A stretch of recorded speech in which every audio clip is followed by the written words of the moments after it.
this is a special episode today. Yes. So last night we went and saw Dune, the 2021 version by Denis Villeneuve. In IMAX. In IMAX. So we saw it in the best possible version that we could. Yeah, visual and audio light. Yeah. Right. And, you know, I'll start off by saying when I heard it was Denis Villeneuve who was going to be doing this, I was really extremely happy. His version of Blade Runner respected the first film. And not only respected it, but augmented it. It went and it added to what it was, and it made it better. No, to right. me. He's the kind of, I think, director / writer, because I think he has a lot of voice in that space, who will take an IP, learn it, and almost perfect it. Right? Yeah. Like, and that's a good thing. But I think for it's you, who's like I'm coming from like I didn't know Dune until we watched it. right. You who love it, who've read the series, who are Right. very familiar, Yeah. you want that. And I don't know because I've never read any bios on Denis Villeneuve. But I think he grew up watching films like Blade Runner he watched Dune and Star Wars and all of the big sci-fi movies and IPs that are out there. If he didn't do it at his age, like when they came out, he definitely became a fan after the fact. My immediate reaction after watching it last night was, so we went to the latest screening that there was, which was 10:30. Yeah. The movie didn't start till 11. Yes. We were done with the movie by about 1:30 in the morning. Yep. And so the last few times that I've gone to a midnight screening like that, a real late screening, which I hate doing because I always fall asleep. I even fell asleep during Dark Knight. Oh, The Dark Knight, really? I fell asleep. During the okay, cool. And so this movie, I didn't even doze. Straight through, I was totally involved in this movie the whole way through. Right, for sure. And it's not like this movie is not some MTV boom, boom, boom, boom, boom, flash cuts. No. They sit on things. Yeah. They live in spaces where I had moments where I was like, respectively, slipped out of, you know, the just watching it phase and like the judging it phase and be like, okay, are we sitting on that a little too long? And just kind of took that in as like as a possibility. It's like, are we sitting on that too long? No, you weren't, because every moment, every minute was used. Yeah, everything counted. Everything counted. And so I can't judge it in that way. I can just say it was great. What they chose to cover, you know, and I don't want to shit on David Lynch. So here's any of the fanboys. We got to start clean. Let's just talk about the film. And then, if we want to, we could talk about comparisons. I'm not saying a comparison. In reality, there is no comparison. No, period. so I'm saying, so for all the fanboys that are out there, we're not comparing. Yeah, we're it's just talking nothing to do with David Lynch. Exactly. But what is just this as its own film for you? For its own film, for me, it was just a complete world. Like, I felt like this was a place, like, if like I was teleported to the future and ended up here, I would have been looking at it in the same way, you know, and just, it was like I was a fly on the wall in an existing real world that was totally alien to me. And also had references to our world. Yeah. Right? So it made sense in the fact that some of the dialogue, some of the things that were playing out, how they're playing out, it was real enough that I was like, oh, yes, they would still do this and say this and have this as a thing, but I'm still in a very foreign world that I could still connect to. Yeah. Right? And that connection was very important. Yeah. Because it made it real. Yeah, it was super real. The way that they laid out the story, like for example, the voice, the way that they did the voice was super cool. Yeah. By the way, spoilers everywhere in this. There are things that were in the original that are here. They're just done better. When you say the original, you mean Dune 1984? Dune 84. Better because, one, technology, and two, I think they just understood the storyline better. They understood how to visually showcase that. And again, that comes with technology. But they had a way of giving us everything. And me as like not fanboy. Yeah. You as a fanboy, like I saw a lot of these storylines, and you mean scenes that were in this, that were in the other one, but were done in a sort of more cohesive way, right? Or? But also, like I haven't read the books, but if I was a novelist, here's how I'd write it, and then here's how I'd visualize it. Right. And I feel like they nailed that very well. Yeah, I mean they did. Like I was saying, the example of the way that they did the voice. I don't hate the way that it was done before.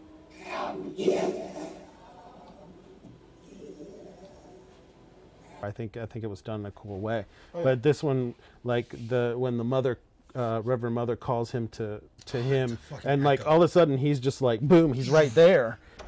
You dismissed my mother in her own house. Come here, kneel. And like, you know, realize it's 2 steps. So I'll say 3. So it's when he realizes he first hears her, and just like, and then he's there. No, but he closes his eyes. Yeah. So he's pulled into a weird space. Yeah. Then they have the moment that he pulls into her. Yeah. Between the moment he leaves the door when he enters, right, and the moment that he arrives to her standing, you almost have like a blurry effect. Yeah. So we're all pulled like, oh shit. Yeah, we're where are all we pulled going? into that moment. Right, and then he lands in front of her. His eyes open when he's in front of her. And then she's like, kneel. Exactly. And it's like, so that 3-step process is like, oh fuck. and so It's great. but it was It's very so but it was well a violent sort of, Yeah. you know, the other version with McLaughlin, he's like kind of robotically moving it's towards sped up. her. It's almost like sped up. It is. It's, Yeah, but right. also, like, if you think about it, maybe if you are under some kind of a influence like that, maybe the time would kind of like Shudder and- condense in that moment. no, for- There were a lot of montages in this, which you made notice, that were the dream sequences. They were handled in a much different way. They were like quieter. It was kind of dreamier. They were visually aggressive. Aggressive in the fact that they showed what was happening. Like they actually showed his future. Right. Right. So it's more leaning on deja vu And like versus moments just, that he was going to experience. right, And not stuff. just esoteric like visuals. Well, I almost It was, felt like physical. Like you're gonna do this. This is why you're ready for it. Well, one other thing that I thought was like when he was in the rocks and he was like seeing Chani in the rocks, and then he was also seeing Duncan. The lighting in this movie I'll have to watch it again because honestly I couldn't pay attention to it. I couldn't turn off my brain. Lighting. There were some scenes that were very like Blade Runner with like the way that the rooms were shaped. Not me. just shaped, but how the light moved, and then also you had almost perfect Rembrandt or side lighting where they gave certain moments of like, here's the light, here's the color of the light, here's where we're placing this person, and it's then the dialogue they said, and you were like, oh, this all marries perfectly. The moment, so I remember in the first film, they had a great moment where the little needle thing comes out of the wall. Yeah. That was a great upgrade of that scene as well. Well, mind you, it's great in both films. And how did he catch it? Because the thing was like that big. No. In the second film, it's obviously done better just because it can be. Yeah. But it's done well in both films. Yeah. But there's a great moment in the second film where he says in his head in the first film, it's too dark, he can't see me. Mm-hmm. The way they depict that in this film, he went into that little lighting thing. He goes into the lighting thing, and the way they did it is so beautiful because he's sitting there, he's studying, he's just having a good day, he's fucking hanging out, and then he notices it, and then he slowly stands up, and then he realizes, oh, here's how he won't find me, and he just slowly moves, and then the lights take over him, and part of me is like, if they did this practically, I am so happy. If they didn't do it practically, I think they did do I'm it practically. still happy because they show this moment where the lights are just twinkling over him and over his eyes, and this thing is slowly moving into it, and it's so well done because you realize, oh, that's how he's tricking the thing, but it doesn't take the voiceover. So if I'd never seen the other film, I'd still be like, oh, that's how he's tricking this thing. Yeah. Well, And also, then- you don't know that somebody's operating it either. No, you just assume that It's like a robot or it's a whatever. robot. Yeah. And you So- you assume that like it's man versus machine kind of thing. Right. And then when he does the catch, oh, dude, I lost my breath. Well, it was scary when it came up to his eyeball, yeah, and it was like up to that moment, and it's slowly and moving. he didn't flinch. He doesn't flinch. He doesn't move. And then the door, and then it's like, shh, and you're like, Yeah. my breath stopped. It stopped. Well, yeah. I mean, those were. I would have to like watch this a few more times. You have just to see like how it was constructed, because honestly, it was the filmmaking was to me totally invisible. Like I was not paying attention. So right. I was so wrapped up in the story that I wasn't sitting there saying, "Oh, this is a Steadicam shot," which I'm sure they used. This is a dolly. It's like, you know, going through it the first time, I was so busy like looking at all the sort of artful ways that they were showing this world. I was totally invested. So it would take me. I don't even know if I could do it the next time I watched it, because there's still things I'd be picking up on. But there were visions he had of Duncan in the rocks. It's Duncan in the rocks, and it was almost also, like he recognized where he was based on that vision. And also, or at least that's what I was getting from it. I thought the guy. So I had this problem where I thought the guy he fought was the guy who trains him later. I realized he's an onlooker. Who are you talking about? I had a moment where the guy. So he's having a fight scene at the end, or towards the end. Sorry, where he kills the guy. Yeah. Oh yeah. Okay. But so when this man challenges him, he's like, I don't. That's why I think sometimes he doesn't want to kill him. Not because he hasn't killed a man. It's because you're supposed to be the person who's going to train me, and I think he realizes you're not that person. I took it more like he didn't want to kill him because he just has a. I think he's a decent person. He's never killed a man. I don't think he wants to kill somebody he has no quarrel with. Of course, really. He's also, and he asked. But he realized him twice. He realized that maybe he had. Thrice, actually, he goes yield. But the guy's like, you can't. You can't yield. It's not this ball game. And then he asked him again, and but he wasn't going to do it. But I felt like that particular death was like very sad, like made very sad. Where usually in a movie that kind of a thing would be you kill the guy and it's a throwaway character and we don't really care. I felt for him and when he was dying and the way they depicted him dying. Yeah. But here's so just for a quick moment. So I feel like that Paul would talk to his kin later. Maybe. Yeah. It could be off screen for sure, but I feel like Paul's the kind of character who would be like, because they took his body. Right, but that's because they're reclaiming his water.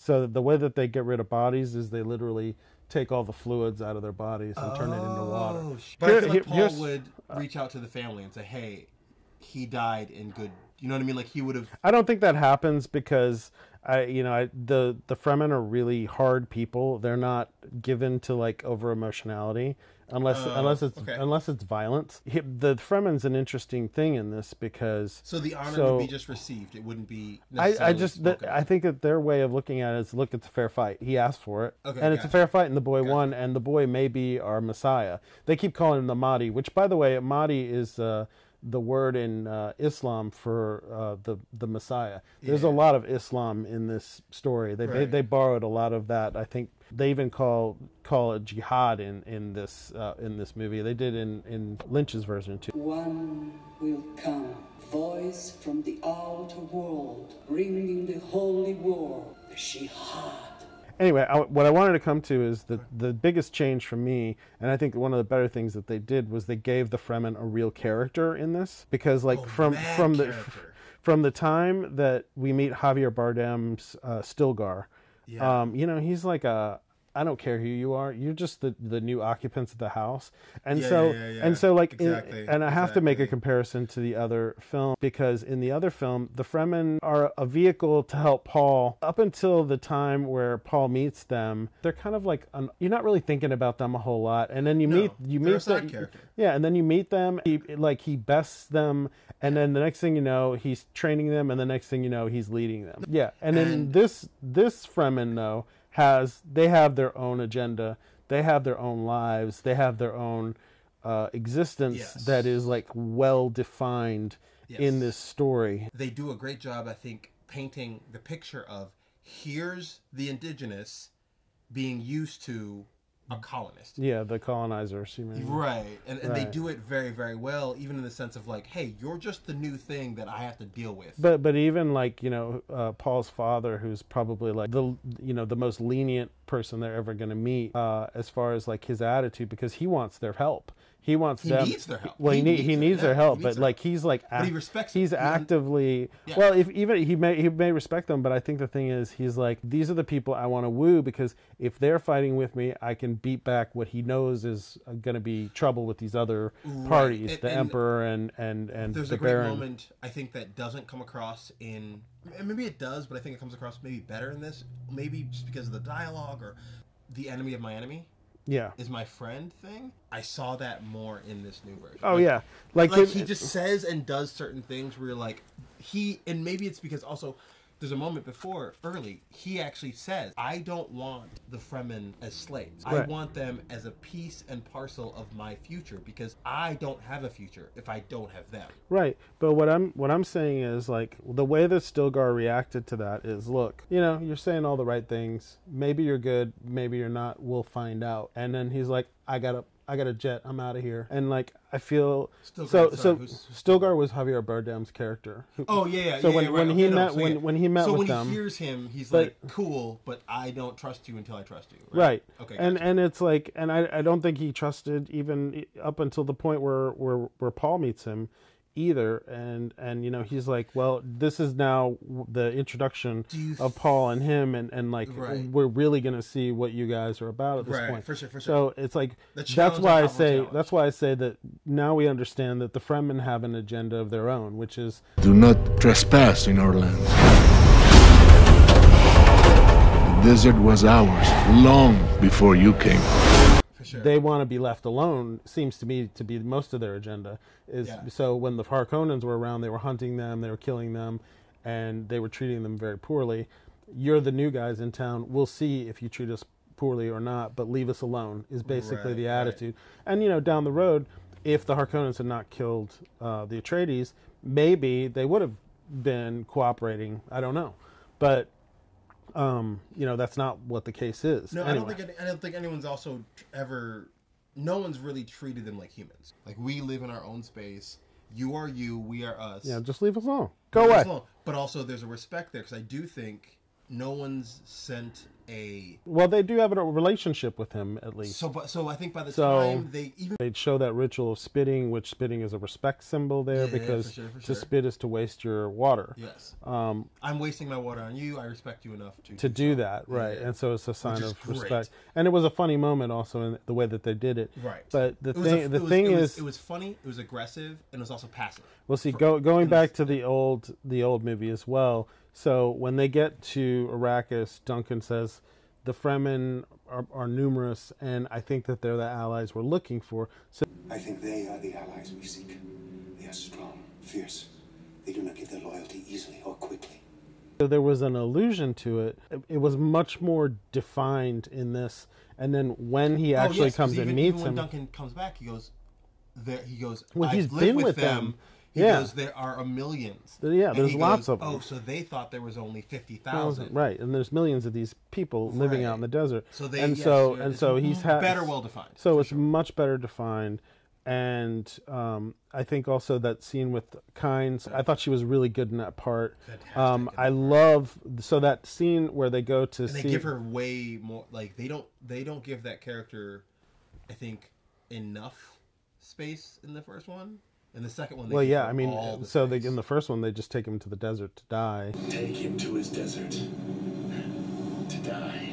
That's all that happens, and then you never see him again. They give that character all the space to live. And then also, like, she gives her own death by calling the worm to come and kill her and the two or three Sardaukar and three. It's three of them. Three Sardaukar. Yeah. So. And she does this, and every time she did it, especially maybe just because it was IMAX, but.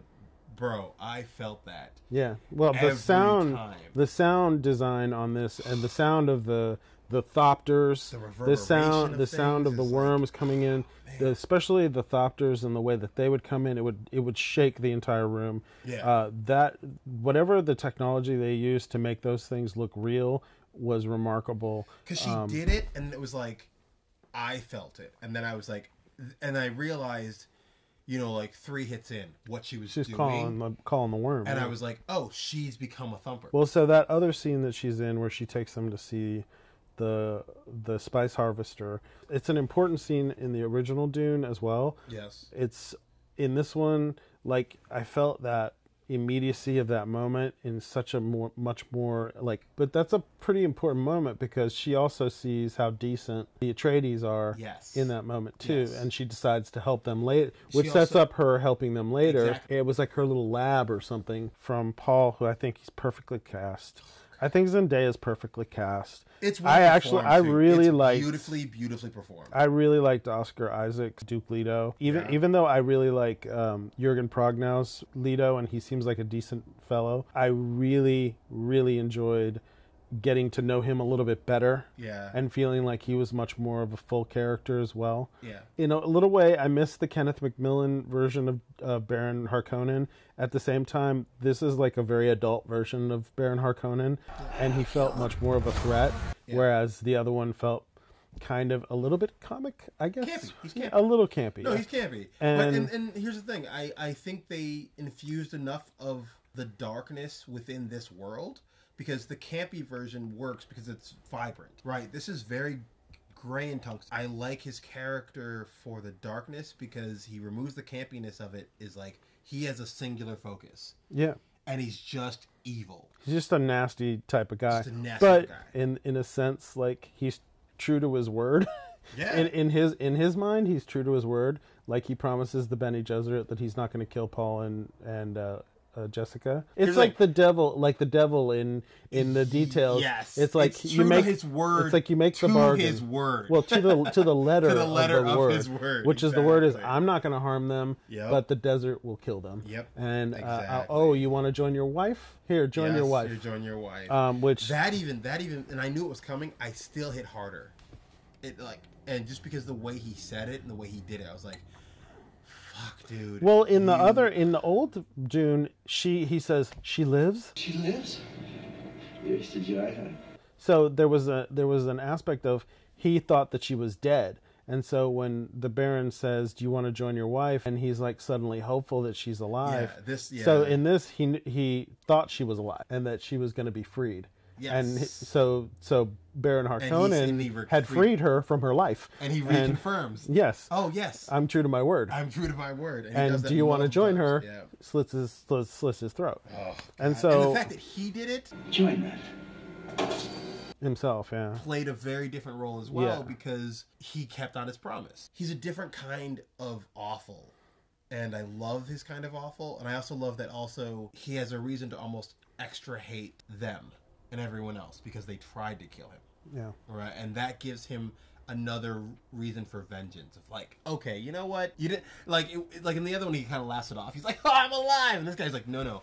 They tried to murder me." Yeah. And Fuck all of them. and also that poison gas attack in this was a much more visceral experience because like when it happens, the entire fucking room dies.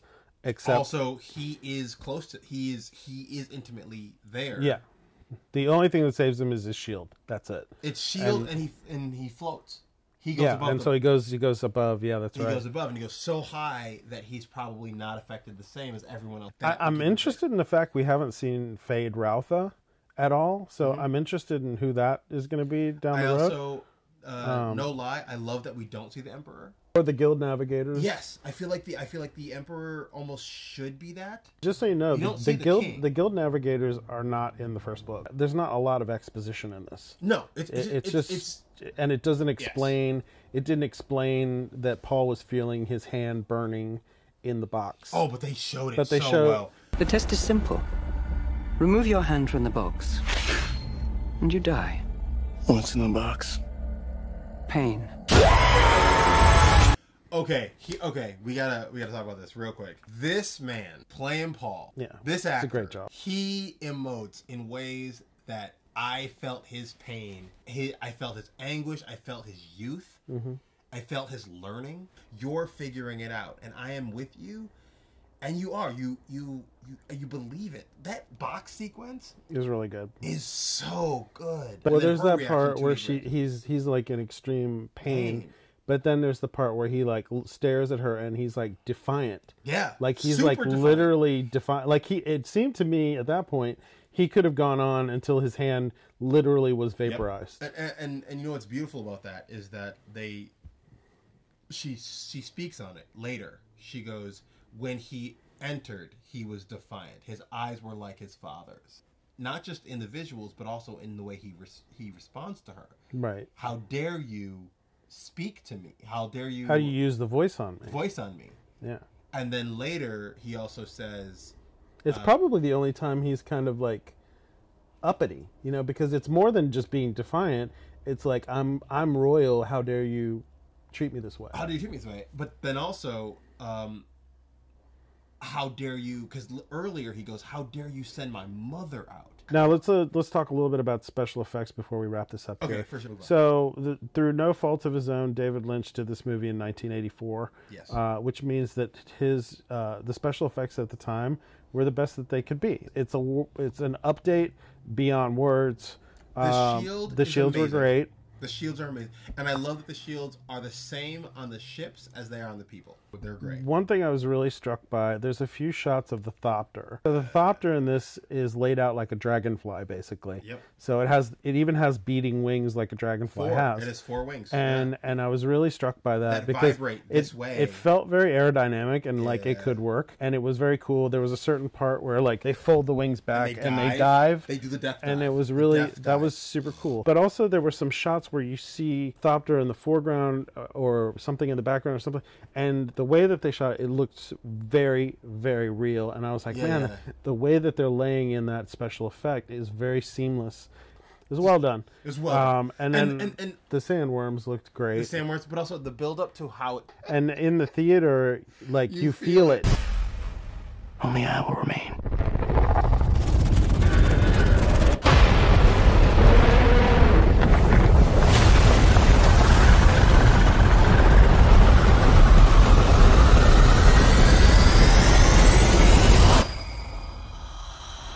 The affecting on the sandworms as they move through the sand makes it much more real. As they come up from underneath and devour things, and you start seeing their teeth. The vibration is amazing. It was just like, it was just, and it was just an amazing.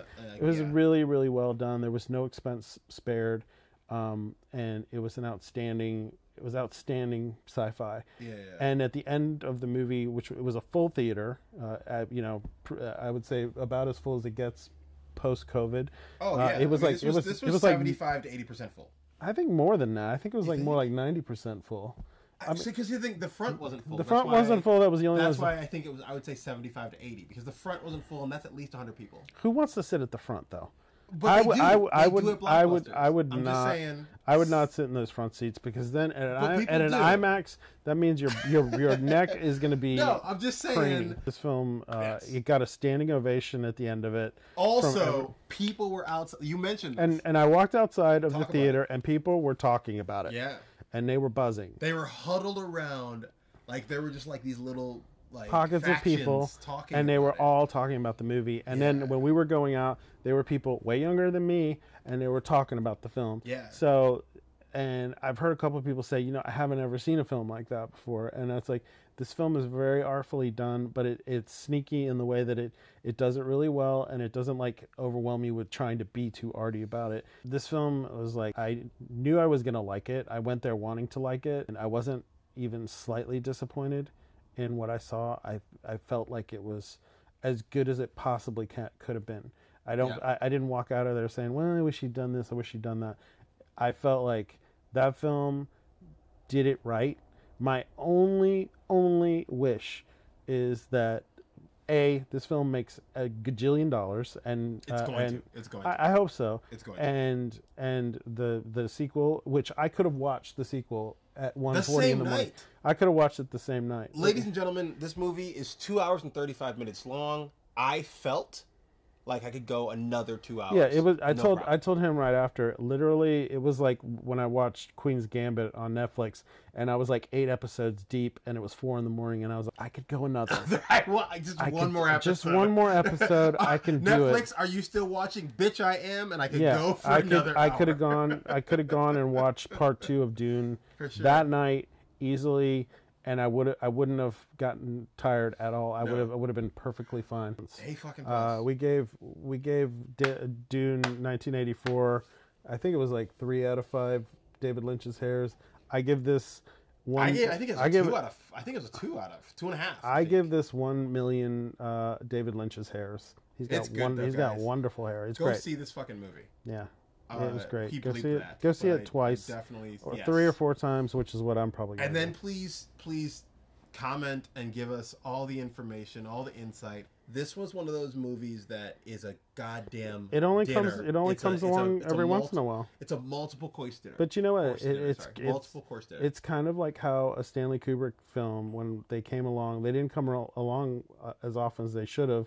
It was Right. like every 10 years there would be a Stanley Kubrick film. And Actually, now it's like speaking to that- a Denis Villeneuve film No. is going to be like an experience to go through. So I can't wait till the next one.